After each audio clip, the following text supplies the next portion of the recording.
siang. Nah, saya pengen tahu pendapat Mas Remo menanggapi dari pernyataannya Nadiem bahwasanya kita memasuki era di mana gelar tidak menjamin kompetensi, kita memasuki era di mana kelulusan tidak menjamin kesiapan berkarya, kita memasuki era di mana akreditasi tidak menjamin mutu, dan ini hal-hal yang harus disadari. Nah, mungkin dari Mas Remo seperti apa pendapat atau respon dari Nadiem ini? Kalau dari saya sih sedikit banyak cukup sepakat dengan hal itu ya, karena perkembangan di era saat ini memunculkan beberapa profesi baru yang sebenarnya dulunya belum ada seperti itu. Ditambah lagi pengalaman saya selama ini ketika bekerja, yang lebih dipentingkan sebenarnya soft skillnya, dan soft skill itu banyak tidak tertangkap dari ijazahnya seperti itu, Mas. Jadi soft skill seperti kemampuan seseorang beradaptasi dengan lingkungan kerjanya, kemampuan orang untuk mengoperasikan beberapa aplikasi yang saat ini digunakan di lingkungan bekerja pun kadang tidak terpotret di ijazah. Jadi ini merupakan tantangan baru sih bagi lulusan perguruan tinggi ketika ijazah itu tidak bisa menjamin mereka, maka mereka harus meningkatkan soft skill yang mereka miliki seperti itu. Lalu dari sini bagaimana mahasiswa harus menyikapinya? Kalau dari sisi itu, jadi gini Mas, mungkin kita tarik ke belakang dulu sih. Kenapa hal itu menjadi relevan perkataan Nadiem tadi? Karena menurut saya dulu S1-nya kan di sumber daya manusia.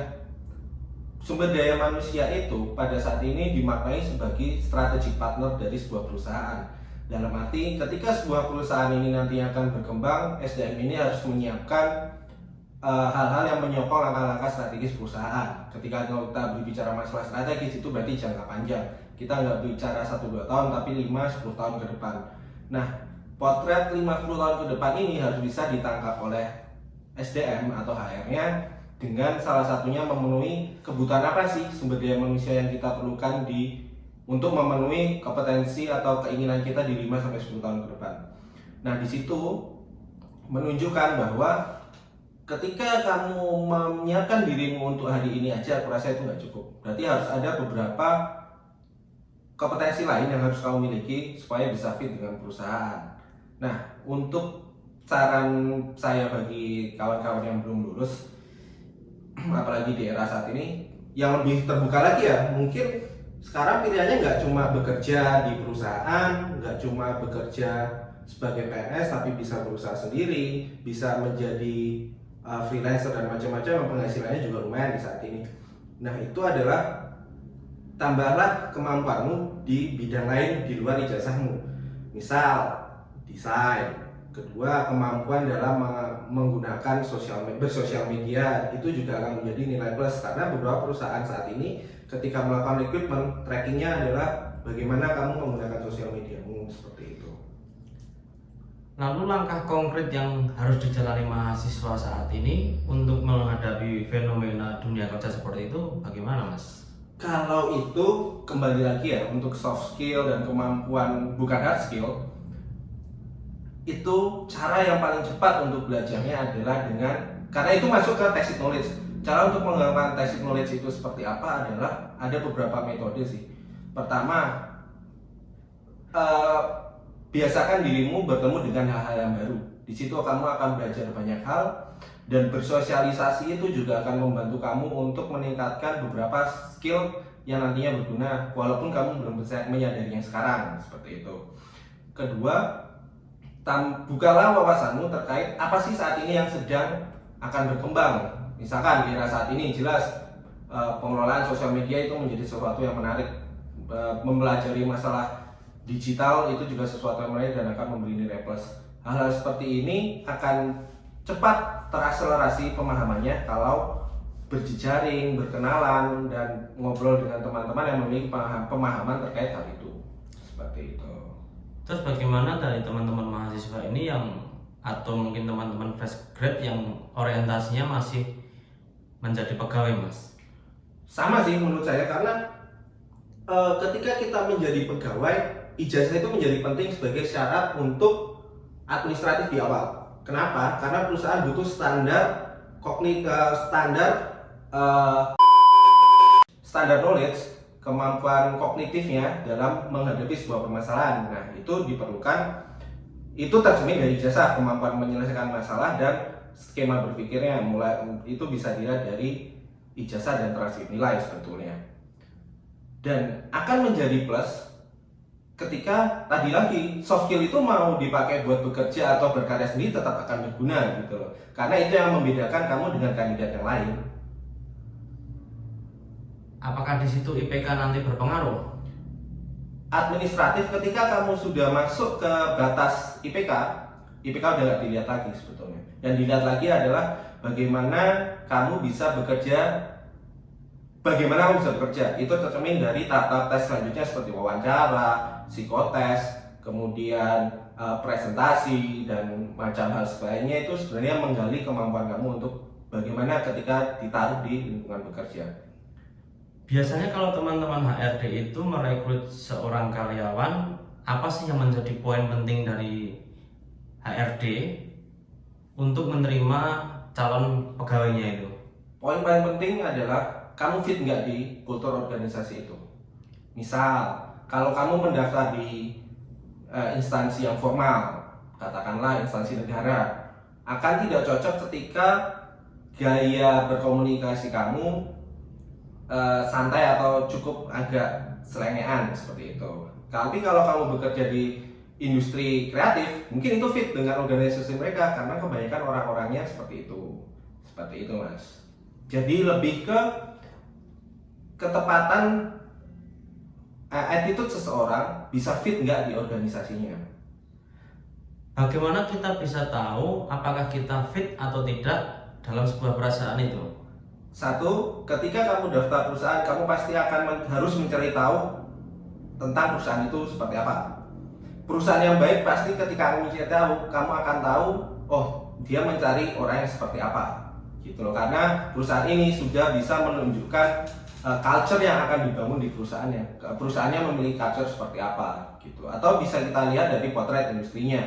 Misalkan di potret industri kreatif, orang-orangnya pasti orang-orang yang masalah waktu bekerjanya pasti overtime, fleksibel, sangat dibutuhkan waktu yang sangat fleksibel ketika bekerja, walaupun lingkungan kerjanya sedikit lebih santai. Beda dengan yang di bank, lebih straight, ada jam masuk yang jelas, jam pulang yang jelas, dengan indikator-indikator kerja yang lebih rigid seperti itu.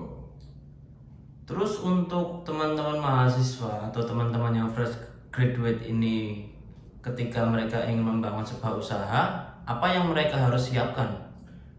Ketika kalian memutuskan untuk berusaha, yang perlu kalian siapkan adalah ketetapan hati bahwa memulai usaha itu tidak langsung untung.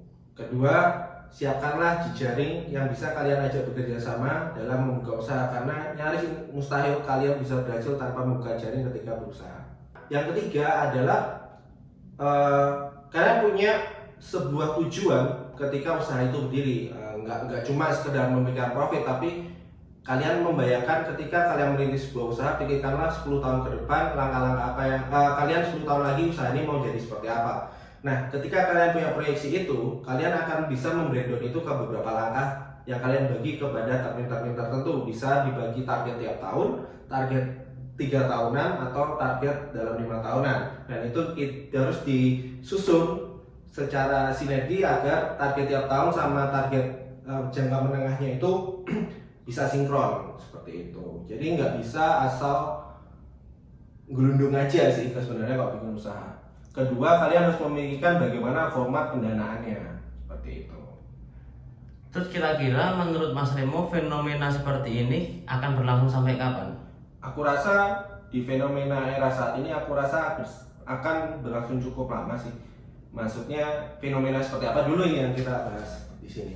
Fenomena bahwa apa yang diucapkan Nadiem itu memang relevan. Oh, ketika kita kembali kepada fenomena ucapannya Nadiem relevan, aku rasa relevansi dari perkataan dia aku rasa akan bertahan cukup panjang ya.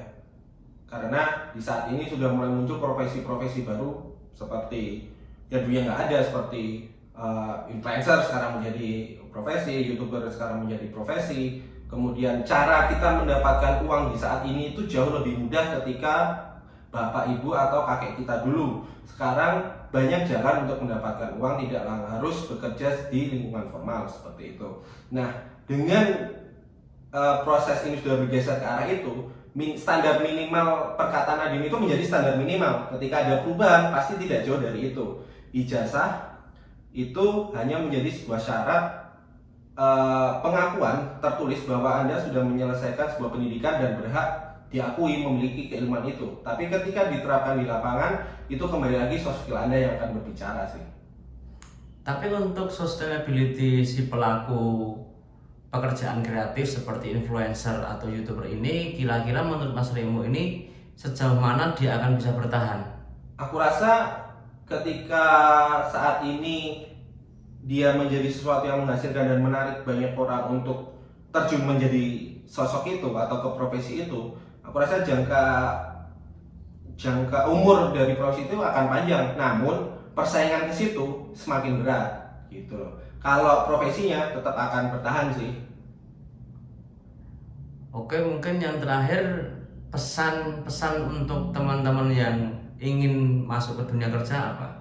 Pesan-pesannya, satu, ketika kalian ingin bekerja pastikan kalian siap bekerja. Siap bekerja itu tidak hanya kemampuan kalian, tapi konsekuensi yang akan kalian terima ketika bekerja, seperti waktu yang terbagi untuk perusahaan, energi yang dibagi untuk perusahaan, bagaimana mengatasi konflik antar teman sekerja, itu mungkin akan kalian alami ketika sudah bekerja sih. Yang kedua, tingkatkanlah kemampuan lain, maksudnya kembangkanlah soft skill lain yang kalian punya sebanyak mungkin, bahkan kemampuan berbahasa, kemampuan penggunaan aplikasi komputer, itu juga bisa membuat kalian memiliki nilai lebih. Ketiga adalah bentuklah karakter kalian menjadi karakter yang menarik.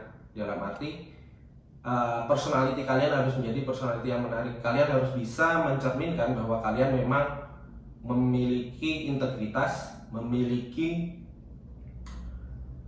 kapabilitas untuk bekerja seperti itu. Karena bekerja yang dicari perusahaan itu ada orang yang siap untuk bekerja gitu loh, bukan orang yang pintar. Orang pintar belum tentu siap untuk bekerja gitu loh. Kadang IPK hanya berhenti untuk seleksi awal. Setelah itu adalah potret kalian mampu tidaknya untuk bekerja di sebuah perusahaan dengan penjelasan yang tadi, fit kalian terhadap culture dari organisasinya gitu. Jadi kuliah itu membantu kalian dalam membentuk cara berpikir menyelesaikan masalah. Tapi kesiapan bekerja itu terbentuk dari pengalaman-pengalaman kalian di dunia sosial kalian seperti itu.